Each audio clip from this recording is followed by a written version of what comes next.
142. Opening parenthesis. She. Dash opening parenthesis. XII. It has conscientious scruples about bodily misconduct, etc. Thus it is conscience. Hiri. This is a term for modesty. It is ashamed of those same things, thus it is shame. This is a term for anxiety about evil. Herein, conscience has the characteristic of disgust at evil, while shame has the characteristic of dread of it.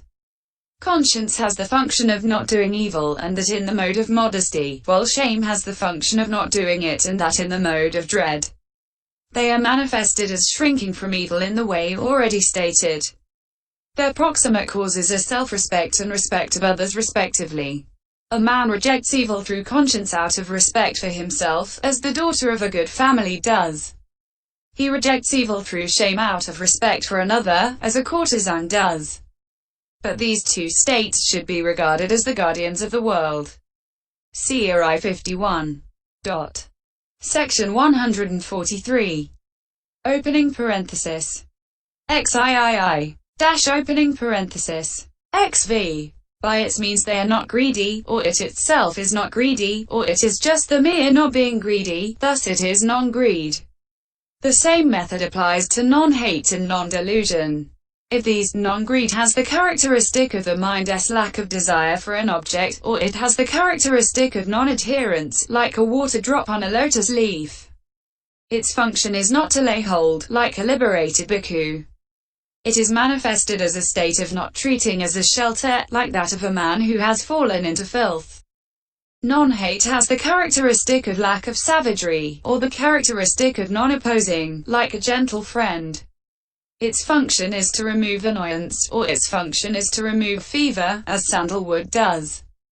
It is manifested as agreeableness, like the full moon. Non-delusion has the characteristic of penetrating things according to their individual essences. Or it has the characteristic of sure penetration, like the penetration of an arrow shot by a skillful archer. Its function is to illuminate the objective field, like a lamp. It is manifested as non-bewilderment, like a guide in a forest. The three should be regarded as the roots of all that is profitable.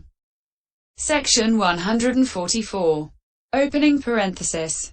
XVI. Dash opening parenthesis. XVII. The tranquilizing of the body is tranquility of the body.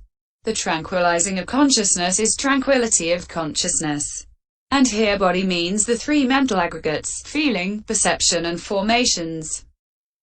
See DHS 40. But both tranquility of that body and of consciousness have together the characteristic of quieting disturbance of that body and of consciousness. Their function is to crush disturbance of the mental body and of consciousness.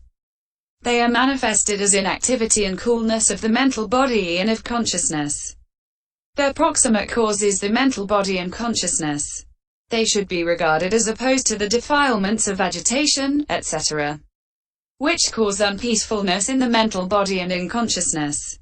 Section 145. Opening parenthesis. XVIII.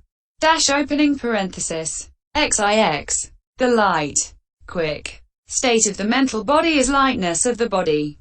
The light, quick, state of consciousness is lightness of consciousness. They have the characteristic of quieting heaviness in the mental body and in consciousness. Their function is to crush heaviness in the mental body and in consciousness. They are manifested as non-sluggishness of the mental body and of consciousness. Their proximate cause is the mental body and consciousness. They should be regarded as opposed to the defilements of stiffness and torpor, which cause heaviness in the mental body and in consciousness. Section 146. Opening parenthesis. XX. Dash opening parenthesis. XXI. The malleable state of the mental body is malleability of body. The malleable state of consciousness is malleability of consciousness. They have the characteristic of quieting rigidity in the mental body and in consciousness. Their function is to crush stiffening in the mental body and in consciousness. They are manifested as non-resistance. Their proximate cause is the mental body and consciousness.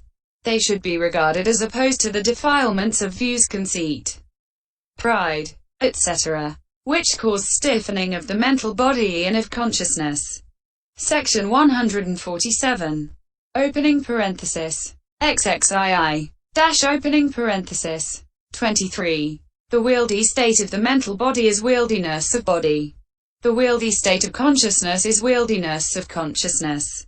They have the characteristic of quieting unwieldiness in the mental body and in consciousness. Their function is to crush unwieldiness in the mental body and in consciousness. They are manifested as success in making something an object of the mental body and consciousness. Their proximate cause is the mental body and consciousness, as bringing trust in things that should be trusted in and as bringing susceptibility of application to beneficial acts. Like the refining of gold, they should be regarded as opposed to the remaining hindrances, etc. that cause unwieldiness in the mental body and in consciousness. Section 148. Opening parenthesis. XXIV. Dash opening parenthesis. XXV. The proficient state of the mental body is proficiency of body. The proficient state of consciousness is proficiency of consciousness. They have the characteristic of healthiness of the mental body and of consciousness. Their function is to crush unhealthiness of the mental body and of consciousness. They are manifested as absence of disability. Their proximate cause is the mental body and consciousness. They should be regarded as opposed to faithlessness, etc., which cause unhealthiness in the mental body and in consciousness. Section 149. Opening parenthesis. XXVI. Dash opening parenthesis. XXVII. The straight state of the mental body is rectitude of body. The straight state of consciousness is rectitude of consciousness. They have the characteristic of uprightness of the mental body and of consciousness. Their function is to crush tortuousness in the mental body and in consciousness. They are manifested as non-crookedness. Their proximate cause is the mental body and consciousness. They should be regarded as opposed to deceit, fraud, etc., which cause tortuousness in the mental body and in consciousness. Section 150. Opening parenthesis. XXVIII. Zeal. Desire is a term for desire to act. So that zeal has the characteristic of desire to act. Its function is scanning for an object. It is manifested as need for an object. That same object is its proximate cause. It should be regarded as the extending of the mental hand in the apprehending of an object. Section 151. Opening parenthesis. XXIX. The act of resolving 66 is resolution. It has the characteristic of conviction. Its function is not to grope. It is manifested as decisiveness. Its proximate cause is a thing to be convinced about. It should be regarded as like a boundary post owing to its immovableness with respect to the object. Section 152. Opening parenthesis. XXX. It is the maker of what is to be made. It is the maker in the mind. Minamhikaro. Thus it is attention, bringing to mind, manasikara. It makes the mind different from the previous life continuum mind, thus it is attention. It has three ways of doing this: as the controller of the object, as the controller of the cognitive series, and as the controller of impulsions. Herein, the controller of the object is the maker in the mind, thus it is attention. That has the characteristic of conducting. Sarawa. Its function is to yoke associated states to the object. It is manifested as confrontation with an object. Its proximate cause is an object. It should be regarded as the conductor, Sarathi, of associated states by controlling the object, itself being included in the formation's aggregate. Controller of the cognitive series is a term for find or adverting. Controller of impulsions is a term for mind or adverting. These last two are not included here. Section 153. Opening parenthesis. XXXI. Specific neutrality. Tatra Marjatata, lit. Neutrality in regard thereto, is neutrality in regard to those states of consciousness and consciousness concomitants arisen in association with it. It has the characteristic of conveying consciousness and consciousness concomitants evenly. Its function is to prevent deficiency and excess, or its function is to inhibit partiality. It is manifested as neutrality. It should be regarded as like a conductor, driver, who looks with equanimity on thoroughbreds progressing evenly. Section 154. Opening parenthesis. XXXII. Dash opening parenthesis. XXXIII. Compassion and gladness should be understood as given in the description of the divine abodes. IX. Section 92, 94, 95. Except that those are of the fine material sphere and have attained to absorption, while these are of the sense sphere. This is the only difference. Some, however, want to include among the inconstant both loving kindness and equanimity. That cannot be accepted for, as to meaning, non-hate itself is loving kindness, and specific neutrality is equanimity. Section 155. Opening parenthesis. XXXIV. Dash opening parenthesis. XXXVI. Abstinence from bodily misconduct. The compound kaya-dukkari virati resolves as kaya-dukkari tato virati. So also with the other two. But as regards characteristic, etc. These three have the characteristic of non-transgression in the respective fields of bodily conduct, etc. Semicolon. They have the characteristic of not treading there, is what is said. Their function is to draw back from the fields of bodily misconduct, and so on. They are manifested as the not doing of these things. Their proximate causes are the special qualities of faith, conscience, shame, fewness of wishes, and so on. They should be regarded as the mind's averseness from evil doing. Section 156. So these are the 36 formations that should be understood to come into association with the first profitable consciousness of the sense sphere. And as with the first, so with the second, the only difference here being promptedness. Those associated with the third should be understood as all the foregoing except non-delusion. XV. Likewise with the fourth, the only difference here being promptedness.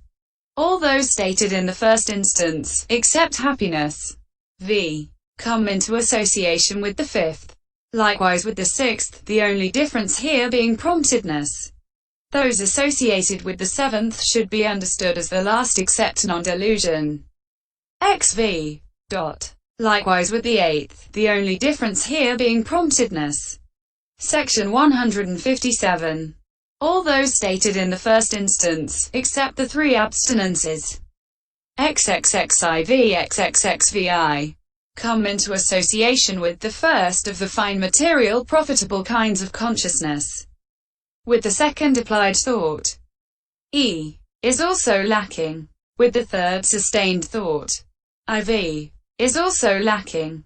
With the fourth happiness, V is also lacking. With the fifth compassion, XXXII, and gladness, XXXIII, among the inconstant, are also lacking.